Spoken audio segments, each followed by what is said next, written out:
Hi, എല്ലാവർക്കും Meenu Mohan PSC ടിപ്സിലേക്ക് സ്വാഗതം. ആധുനിക ഇന്ത്യയുമായി ബന്ധപ്പെട്ട ചോദ്യോത്തരങ്ങളിലേക്ക് നമുക്ക് കടക്കാം.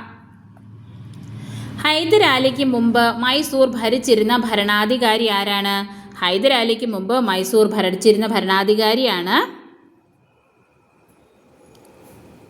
കൃഷ്ണരാജ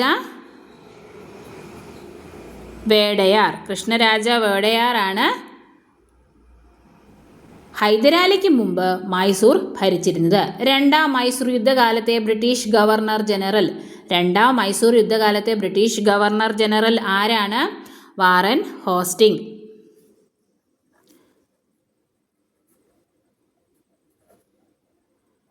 വാറൻ ഹോസ്റ്റിംഗ് ആണ് രണ്ടാം മൈസൂർ യുദ്ധകാലത്തെ ബ്രിട്ടീഷ് ഗവർണർ ജനറൽ. മൂന്നാം മൈസൂർ യുദ്ധകാലത്തെ ബ്രിട്ടീഷ് ഗവർണർ ജനറൽ ആരാണ്? കോൺവാലിസ് പ്രഭു. മൂന്നാം മൈസൂർ യുദ്ധകാലത്തെ ബ്രിട്ടീഷ് ഗവർണർ ജനറൽ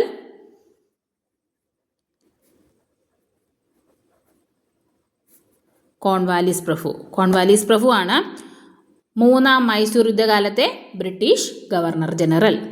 മൈസൂർ കടുവ എന്നറിയപ്പെടുന്ന ആരാണ്? മൈസൂർ കടുവ ആരാണ്?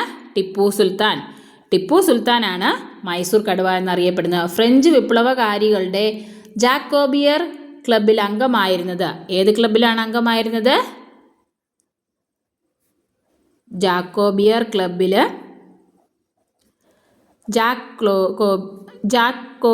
ക്ലബിൽ അംഗമായിരുന്ന ആരാണ്? ടിപ്പു സുൽത്താനാണ് അംഗമായിരുന്നത്. ടിപ്പുവിൻ്റെ തലസ്ഥാനം ഏതാണ്? ശ്രീരംഗപട്ടണം. ടിപ്പുവിൻ്റെ തലസ്ഥാനമാണ്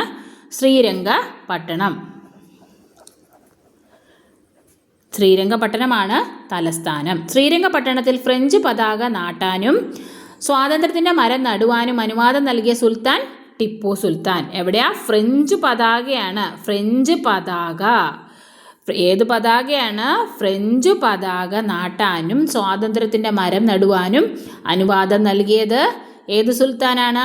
ടിപ്പു സുൽത്താൻ. ഇന്ത്യയിൽ ആദ്യമായി റോക്കറ്റ് സാങ്കേതിക വിദ്യ ഉപയോഗിച്ചത് ടിപ്പു സുൽത്താൻ. ഉപയോഗിച്ച ആരാണ്? ടിപ്പു സുൽത്താൻ. നാലാം മൈസൂർ യുദ്ധകാലത്തെ ബ്രിട്ടീഷ് സൈന്യാധിപൻ. നാലാം മൈസൂർ കാലത്ത് ബ്രിട്ടീഷ് സൈന്യാധിപൻ ആരായിരുന്നു? ആർതർ വെല്ലസ്ലി ആണ് നാലാം മൈസൂർ യുദ്ധകാലത്തെ ബ്രിട്ടീഷ് സൈന്യാധിപൻ. ഡ്യൂക്ക് ഓഫ് വെല്ലിംഗ്ടൺ എന്നറിയപ്പെടുന്ന ആരാണ്? ആർതർ വെല്ലസ്ലി അറിയപ്പെടുന്നതാണ് ഡ്യൂക്ക് ഓഫ് വെല്ലിംഗ്ടൺ എന്നറിയപ്പെടുന്നത് Arthur Wellesley. English East India company സ്ഥാപിതമായത് എന്നാണ്? ഇംഗ്ലീഷ് ഈസ്റ്റ് ഇന്ത്യ കമ്പനി സ്ഥാപിതമായത് 1600 December 31 English East India company സ്ഥാപിതമായി. ഡച്ച് ഈസ്റ്റ് ഇന്ത്യ കമ്പനി എന്നാണ്? 1602 സ്ഥാപിതമായി. ഇംഗ്ലീഷ് ഈസ്റ്റ് ഇന്ത്യ കമ്പനി 1600-ലും ഡച്ച് ഈസ്റ്റ് ഇന്ത്യ കമ്പനി 1602-ലും. Denmark East India East India company എന്നാണ്? 1616. Portuguese East India company എന്നാണ്? Portuguese East India company 1628 Portuguese East India company സ്ഥാപിതമായി. French East India company എന്നാണ്? French East India company എന്നാണ് സ്ഥാപിതമായത്? 1664 French East India company സ്ഥാപിതമായി. ഇതിൽ ഈ സെറ്റിൽ വർഷങ്ങൾ ഒരു നല്ലപോലെ ഇമ്പോർട്ടൻ്റ് ആയിട്ടുള്ള ഒന്നാണ്. 1600 ഇംഗ്ലീഷും ഈസ്റ്റ് ഇന്ത്യ കമ്പനിയും, 1602 ഡച്ച് ഈസ്റ്റ് ഇന്ത്യ കമ്പനിയും, ഡെൻമാർക്ക് ഈസ്റ്റ് ഇന്ത്യ കമ്പനി 1616-ലും, പോർച്ചുഗീസ് 1628-ലും, ഫ്രഞ്ച് ഈസ്റ്റ് ഇന്ത്യ കമ്പനി 1664-ലും സ്ഥാപിതമായി. ഈസ്റ്റ് ഇന്ത്യ കമ്പനി സ്ഥാപിച്ച സമയത്തെ ഇന്ത്യൻ ഭരണാധികാരി. ഈസ്റ്റ് ഇന്ത്യ കമ്പനി സ്ഥാപിച്ച സമയത്തെ ഇന്ത്യയിലെ ഭരണാധികാരി ആരായിരുന്നു? അക്ബർ. അക്ബറുടെ കാലത്താണ് ഈസ്റ്റ് ഇന്ത്യ കമ്പനി സ്ഥാപിതമായത്. ഈസ്റ്റ് ഇന്ത്യ കമ്പനിക്ക് ഇന്ത്യയിൽ കച്ചവടം നടത്താൻ അനുമതി നൽകിയ മുഗൾ ഭരണാധികാരി. ഈസ്റ്റ് ഇന്ത്യ കമ്പനി അക്ബറിൻ്റെ കാലത്ത് സ്ഥാപിതമായെങ്കിലും ഈസ്റ്റ് ഇന്ത്യ കമ്പനിക്ക് ഇന്ത്യയിൽ കച്ചവടം നടത്താനായിട്ട് അനുമതി നൽകിയ മുഗൾ ഭരണാധികാരി ആരാണ്? ജഹാംഗീറാണ് കച്ചവട അനുമതി നൽകിയത്. നവാബ് മേക്കർ എന്ന് അറിയപ്പെടുന്നത് ആരാണ്? നവാബ് മേക്കർ എന്നറിയപ്പെടുന്നത് ആരാണ്? റോബർട്ട് ക്ലൈവ് ആണ് നവാബ് മേക്കർ എന്നറിയപ്പെടുന്നത്. റോബർട്ട് ക്ലൈവ് ആണ്.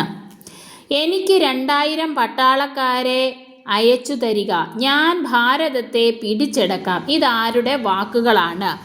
Robert Clive. എനിക്ക് 2000 പട്ടാളക്കാരെ അയച്ചു തരിക, തിരികെ ഞാൻ ഭാരതത്തെ പിടിച്ചെടുക്കാം. എനിക്ക് 2000 പട്ടാളക്കാരെ അയച്ചു തരിക, ഞാൻ ഭാരതം പിടിച്ചെടുക്കാം. ഇതാരുടെ വാക്കുകളാണ്? Robert Clive. ബ്രിട്ടീഷ് ഇന്ത്യയിലെ ബാബർ എന്നറിയപ്പെടുന്ന ആരാണ്? Robert Clive. ബ്രിട്ടീഷ് ഇന്ത്യയിലെ ബാബറാണ് റോബർട്ട് ക്ലൈവ്. ബ്രിട്ടീഷ് ഇന്ത്യയിലെ അക്ബർ എന്നറിയപ്പെടുന്ന ആരാണ്?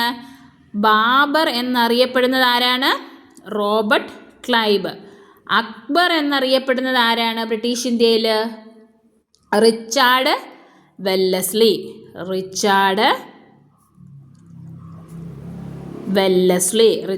വെല്ലസ്ലി ആണ് അക്ബർ എന്ന് അറിയപ്പെടുന്നത്. ബ്രിട്ടീഷ് ഇന്ത്യയിലെ ഔറംഗസീബ് എന്നറിയപ്പെടുന്ന ആരാണ്? കഴ്സൺ പ്രഭു. ഔറംഗസീബ് എന്നറിയപ്പെടുന്നത് ആരാണ്? കഴ്സൺ പ്രഭു ആണ് ഔറംഗസീബ് എന്ന് അറിയപ്പെടുന്നത്.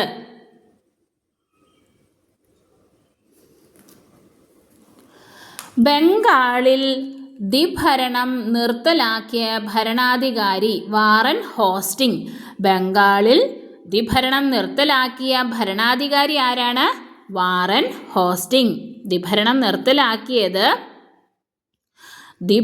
നിർത്തലാക്കിയത് വാറൻ ഹോസ്റ്റിംഗ്.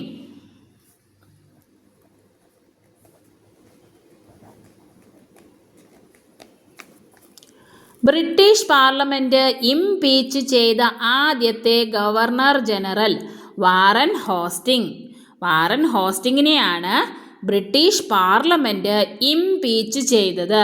ദ്വിഭരണം ബംഗാളിൽ നിർത്തലാക്കിയത് വാറൻ ഹോസ്റ്റിംഗ് ആണ്. ബ്രിട്ടീഷ് പാർലമെന്റ് ഇംപീച്ച് ചെയ്ത ആദ്യത്തെ ഗവർണർ ജനറൽ ആരാണ്? വാറൻ ഹോസ്റ്റിങ്സ് ആണ്.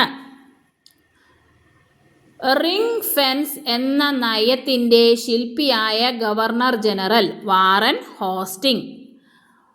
റിംഗ് ഫെൻസ് അറിയപ്പെടുന്ന നയത്തിൻ്റെ ശില്പി ആരാണ്? ശില്പിയായ ഗവർണർ ജനറൽ വാറൻ ഹോസ്റ്റിംഗ്. കൊൽക്കത്തയിൽ മദ്രസ സ്ഥാപിച്ച ബ്രിട്ടീഷ് ഭരണാധികാരി വാറൻ ഹോസ്റ്റിംഗ്. കൊൽക്കത്തയിൽ ഒരു മദ്രസ സ്ഥാപിച്ചത് ആരാണ്? വാറൻ ഹോസ്റ്റിംഗ് ആണ് സ്ഥാപിച്ചത്. ഇന്ത്യയിൽ ഏകീകൃത സിവിൽ സർവീസ് ആരംഭിച്ചത് കോൺവാലിസ് പ്രഭു. ഇന്ത്യയിൽ ഏകീകൃത സിവിൽ സർവീസ് ആരംഭിച്ചത് കോൺവാലിസ്.